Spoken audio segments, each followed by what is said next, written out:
Bitcoin! Today is Wednesday, July 3rd, 2013 at 4:20 p.m. in London, England. I'm using the pizza principle to provide private equity in my prosperity consciousness. Here are today's MadBits. I go on vacation for a couple of days and Bitcoin prices turn to shit. It's either the ASICs or the end of the media hype or the beginning of the Litecoin hype. But Bitcoin prices have fallen well below $100 to a last of 84, a high of 91, and a low of 83. Volume was at 37,518. Winklevoss twins to open Bitcoin ETF named after themselves. Apparently buying Bitcoin through Bitcoin exchanges is too complicated for Wall Street. So if they really want to invest in Bitcoin, they need someone like the Winklevoss twins to set up this fund, so that instead of transferring all their money around, they could just buy the Bitcoin fund on the stock market like a normal stock. To accomplish this, the Winklevoss are setting up an exchange trading fund, or ETF. Similar funds are used to allow the trading of gold on the stock market without passing around all those heavy gold bars. Good enough for gold? Good enough for cyber gold? Yeah, because it's so hard to send Bitcoin around the internet right now. Yeah, there's really no way to buy Bitcoin. What we really need is a new way to buy Bitcoin. Who benefits? The Winklevoss twins. Their name's on it, and they'll take the lion's share of the profits. What about Bitcoin? If successful, this should cause the price of Bitcoin to go up. But not because of any value being added to Bitcoin, but because it will cause a massive increase in Bitcoin speculation. Much like adding Litecoin to Mt.Gox, it does nothing for Litecoin, but it will cause the price to go up.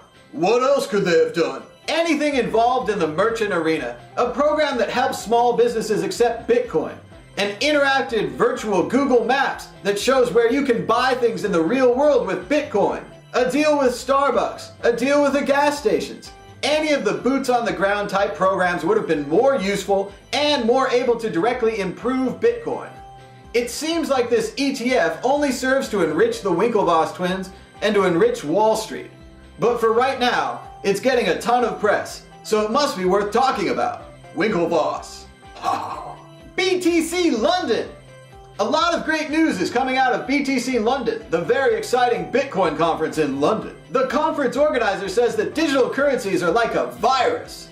Once you find out about it, you get it, and it grows and grows inside you.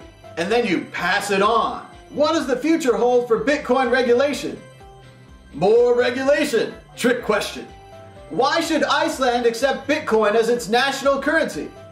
Iceland is not adjusted from the 2008 crash. It has a large overhang of hot money and bloated and expensive banks. It also has a history of not managing its currency so well. Iceland should adopt Bitcoin as its official currency. Well, I'm convinced. Now you'll just have to convince Iceland. Meanwhile, in Litecoin news, malware steals Litecoins. The malware, which steals the user's wallet.dat file, now uploads to an FTP account that has been shut down. Also, if your wallet has been properly encrypted, the thieves would need your password to really steal your Litecoins.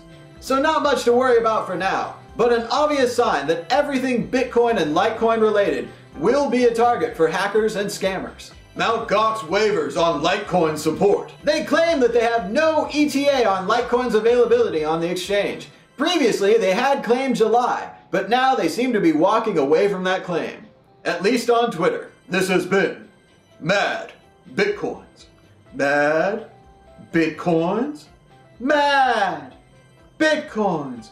MadBitcoins.